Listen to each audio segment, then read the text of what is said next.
Welcome to the realm of heroes and monsters. Story time with your host, AP Fuchs. Stories of intrigue, stories of horror, stories of superheroics, stories of monsters. Get ready, the thrill ride begins.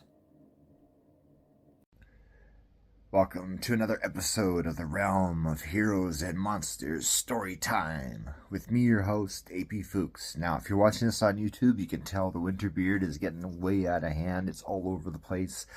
Take the hat off for a sec. You can see I got like dark brown, wild, crazy hair.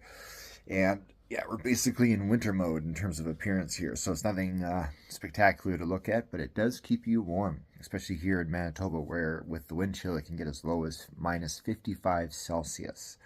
I don't remember the conversion to Fahrenheit, but that's pretty cold. But anyway, yeah, the facial hair certainly does a good job of keeping me warm in the meantime while I'm out there shoveling the driveway and that sort of stuff. And of course, too, when I do shave it, and you step outside for that first time, and the slightest breeze, whether it's warm or cool or cold, it's just like it attacks your chin and cheeks like it's nothing. Like you suddenly feel everything. So it's a peculiar thing. You do feel naked. You literally feel like facially naked and even almost bodily naked because of the way that I guess the signal goes to the brain or something. You just feel something's off. It's like those guys who you're constantly wearing a wedding ring, right? And then you have to take it off for whatever reason because you're fixing something or it's a work protocol thing or whatever. And you feel like you're lost without it. Or same with watches, right? Take your watch off. Some guys, just without their watch, it's like they might as well be naked, like 100% naked. So anyway, enough of that. Let's get into the show. We're going to do story before the story, of course. And then we're going to do story time. So, ready? Go.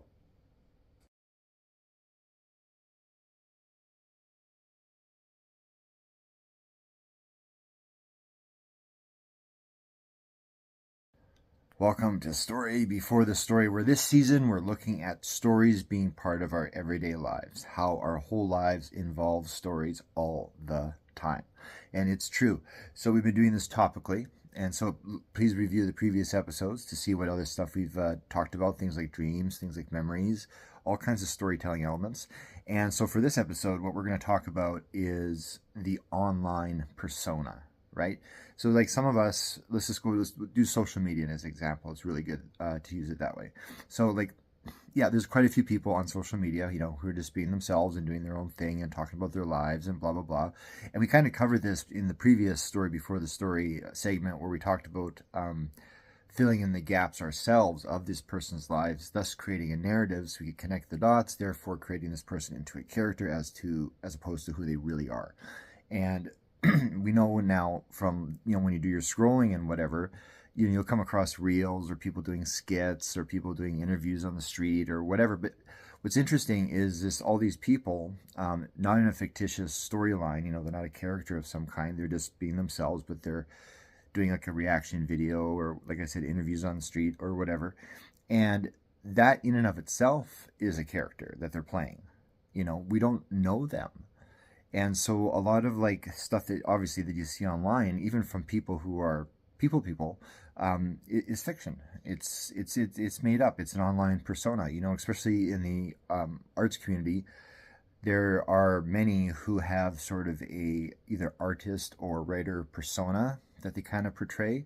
I know one guy, his whole thing is kind of being the grumpy, angry writer kind of character. Like he's a nice guy like in his real life, but in terms of like how he portrays himself to the public, he's like the angry, angsty writer with some grit and that kind of stuff, and then there's other ones where like those who write, say, adult material, the author persona is typically somebody very sexual and that sort of stuff, and they come across sometimes flirty or just they'll put in the innuendos or whatever, because it all complements their work, right? And so we're getting, again, a character. We're not getting who they really are. So they're giving us a story that's actually behind their story because it's behind their story because they're the ones who wrote it. So yeah, so I guess it's just fiction is everywhere, and we're doing it to each other online all the time. Even the person who posts like all the funny memes and stuff, we would think they're hilarious. They're great sense of humor, but you know what? Maybe in real life they're actually an alcoholic and they're miserable and everything sucks. And memes are their way to get plus some positivity rolling.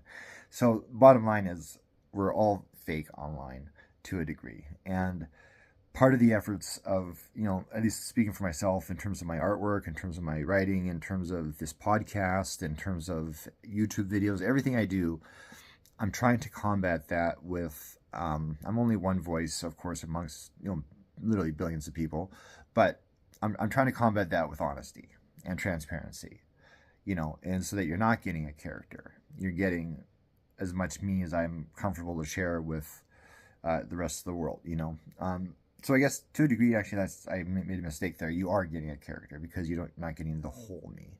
But the idea here is is the honesty angle, so that at least when it comes to people reviewing my own stuff, my own entertainment that I'm giving you, the old, the books, the comics, whatever, that they know the person behind it authentically, as opposed to a persona or a character that's been created to, push the material. So anyway, enough about that. Let's get right into story time because it's important and that's why we're here, right? Right. Cheers.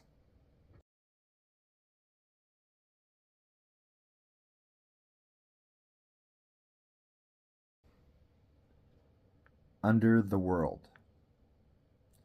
All Anne Billoux could assume was her death triggered the mutation, or zombification, or vampirification.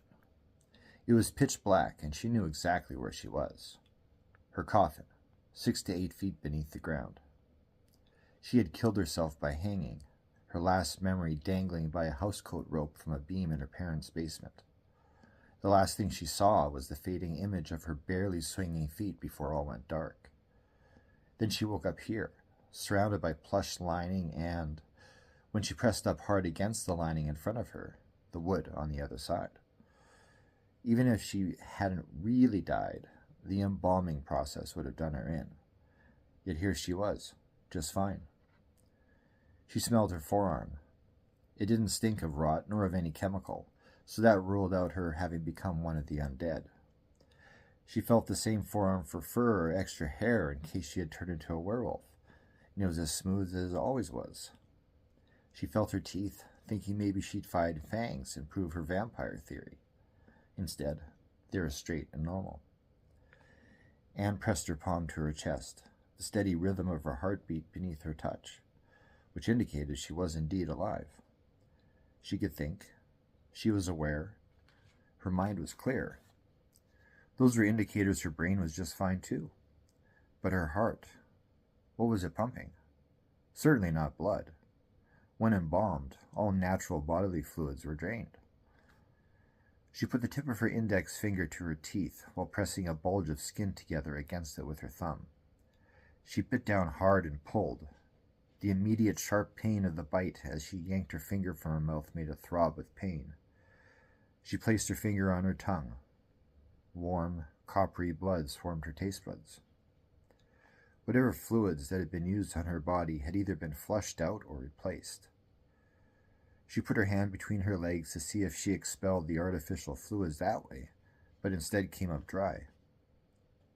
Was she immortal? Maybe if she was 105 and was still ticking, sure, maybe then she'd entertain the possibility her life was endless. But that wasn't the case.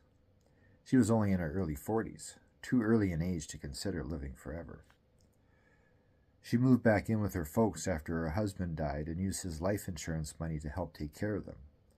She didn't want to dwell on the reasons she offed herself, like the parental control over her life, despite her doing them a favor. Not right now, anyway. She pressed up against the casket. It didn't budge, nor did she expect it to. The weight of the earth above would ensure its closure, and, if the casket was also in a burial vault, there was no way of getting out, and she had no way of knowing if that was the case. Air, she thought. There's limited air in here. Eventually she'd die from suffocation, but now didn't know if she'd stay dead. The throbbing in her finger had abated. She squeezed it, ensuring blood would leak out. She licked it, and expected to taste what she had before. This time her tongue ran over a tiny rough surface on the skin. A scab. She was healing already. She wondered if the carbon dioxide level in the casket reached poisoning heights and damaged her lungs, if they did rejuvenate too, and she'd be stuck breathing in poison, then dying, then resurrecting over and over again. Anne clawed at the soft liner beside her, tearing at it until she found the casket's wood on the other side. Her fingers ached and stung from the effort, so she gave them a rest.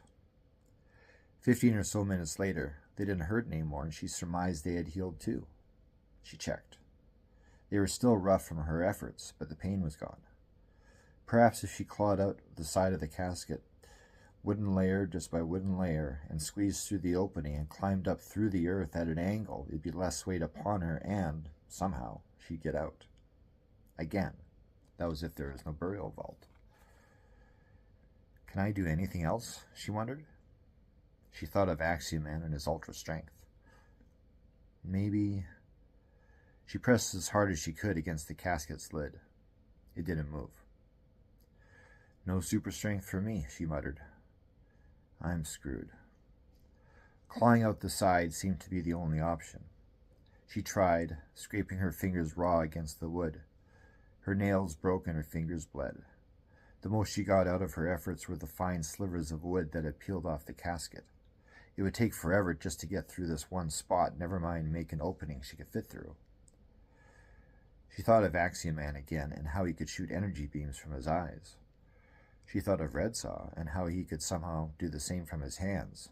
But how to summon these powers, if she had them, she didn't know. Then she wondered if she could fly. She focused on her eyes, her hands, and willed them to send forth some kind of energy. Nothing happened. She focused on her body and imagined it rising up the few inches of room she had. Nothing. No movement. But to fly. She tried again.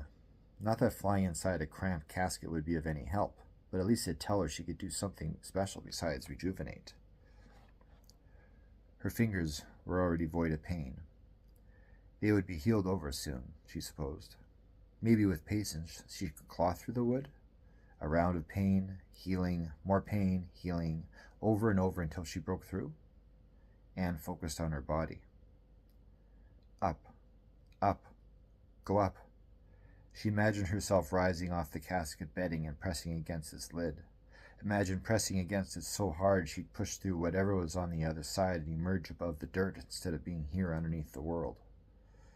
She imagined, she hoped, she prayed. A low rumble drilled into her ears as her body rose and pushed against the casket lid. A strange scraping and sandy sound began somewhere on the other side of the barrier. I'm flying. I'm doing it. The rumble sounded louder, and what had to be dirt crunched and moved on the other side of the lid. Her body forced the casket upward, and she envisioned the dirt parting as she brought her confines towards the surface. I guess there was no burial vault, she thought. Maybe her parents didn't see a point of one. No matter. She was moving. The whole casket was moving. The dirt was moving. The scraping, pebbly and sandy running of coarse earth.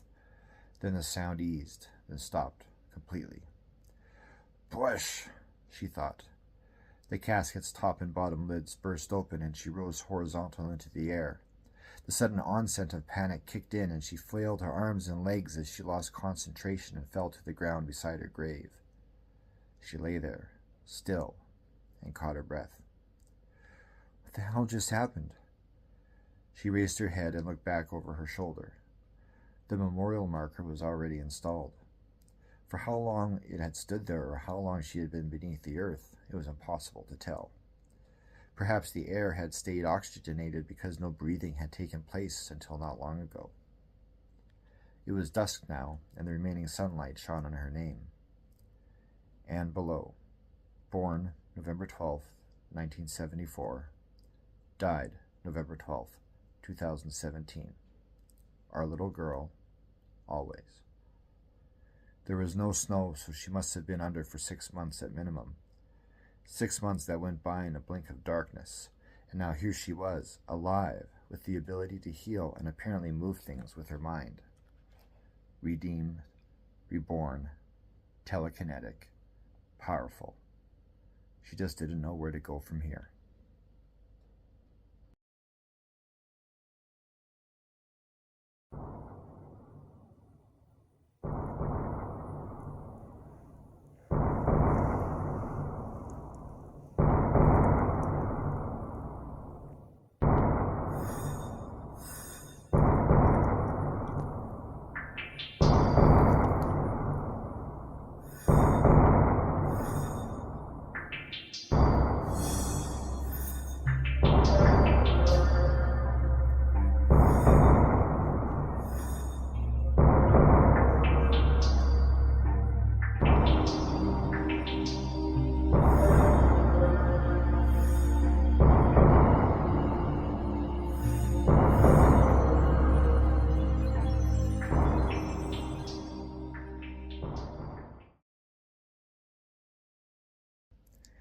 Thanks for sticking around till after the credits as per usual. So here's a little announcement, so to speak, in terms of what you can expect from me coming up over the next, let's just say, couple of months, roughly.